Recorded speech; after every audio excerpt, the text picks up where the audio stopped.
Sveiki, dėja, pedofilija yra labai didelė katalikų bažnyčios problema. Prancūzijos televizija skelbė, kad per pastarosius, 20 metų 300 000 vaikų buvo išprievartauti kunigų. Ir kur yra problema? Problema yra ta, kad už jų veiksmus dažnai atsako Vatikanas, dažnai tai yra Vatikano piliečiai, kurie, yra pedofilai ir prievartauja vaikus. Ir kaip apskųsti tarptautinėme lygmenyje Vatikano veiksmus. Ta patį mes faktiškai darom ir Lietuvoje vienoje byloje.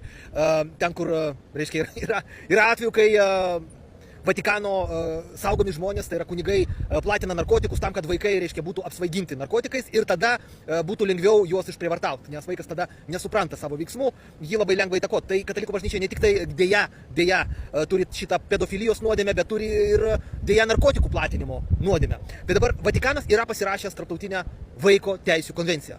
Bet nėra pasirašęs vaiko teisių konvencijos priedo papildomo protokolo, kuris leistų paduoti skundą prieš Vatikaną į Jungtines tautas. Lietuva, tarp kitko, dabar neseniai Seimas yra ratifikavęs. Šiais metais Seimas buvo ratifikavęs, yra ratifikavęs šitą papildomą protokolą, tai dabar dėl pedofilijos atveju prieš Lietuvą jau galima skųstis į Jungtines tautas, o prieš Vatikaną negalima. Ką tokiais atvejais daryti? Tokiais atvejais galima duoti skundą, kai yra nagrinėjamas vieną kartą per 7 metus, situacija valstybėje. Yra tokia procedūra, kai taip sutampa, kad yra tas nagrinėjimas vieną kartą per 7 metus, galima nepraėjus teismų, nacionalinių visų teismų, iš karto paduoti skundą į Jungtines tautas ir tenai jūsų skundas bus nagrinėjimas. Taip galima daryti prieš Lietuvą ir aš dažnai taip darau prieš Lietuvą. Pavyzdžiui, byla dėl pensijų, tai tenai aš laimėjau bylą dėl pensijų būtent tokiu būdu.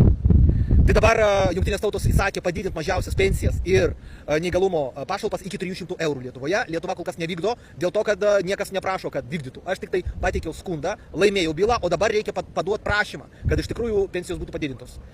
Jungtinės tautos jau pasisakė, Lietuva privalo tai padaryti. Tai bet prieš Vatikaną, taip, dėja, negalima paduoti skundo. Ir kodėl negalima paduoti skundo? Dėl to, kad Vatikanas rado nuostabiausią įdomiausią spragą. Jeigu jis vieną kartą per 7 metus nepaduoda pranešimo apie situaciją su vaikų prievartavimu, kai tą prievartavimą padaro kunigai, kai kunigai platina narkotikus nepilnamečiam, tai tada vieną kartą per 7 metus prieš Vatikaną paduoti skundo negalima. Suprantate, čia yra tokia spraga, kad vieną kartą per 7 metus, kai yra tas nagrinėjimas, kai negalima individualaus skundo paduoti, jūs paduodat, vieną kartą per 7 metus pagal tą procedūrą. Bet dabar ten iš tikrųjų yra spraga. Ten yra tokia spraga, kad jeigu valstybė atsisako pateikti pranešimą apie padėtį savo valstybėje dėl narkotikų platinimo vaikams ir vaikų prievartavimo, ką daro popiežius, tai paduot skundo pedofilijos aukom arba tiem vaikam, kurie tarpo narkomanais dėl to, kad narkotikus jiem davė kunigas ir pasakė, kad čia yra labai geras dalykas.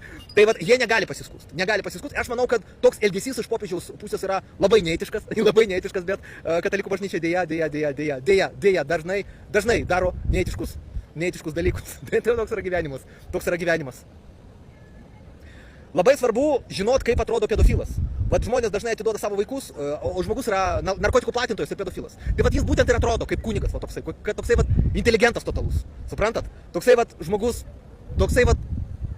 kur į snukį noris duoti. Dėja. Tokia yra situacija su katalikų kunigais. Jiem reikia apsivalyti. Bet kad jie apsivalytų, reikia, kad popiežius leistų jungtinėm tautom išnagrinėti šitą klausimą. Išnagrinėti visus skundus nešališkai, priteist kompensacijas ir nubausti tos kunigus. Dabar nepatinka man tokia situacija. Aš tai galvoju, kad Lietuva yra šūdas, o ne valstybė. O pasirodo, Vatikanas taip pat turi nuodėmių.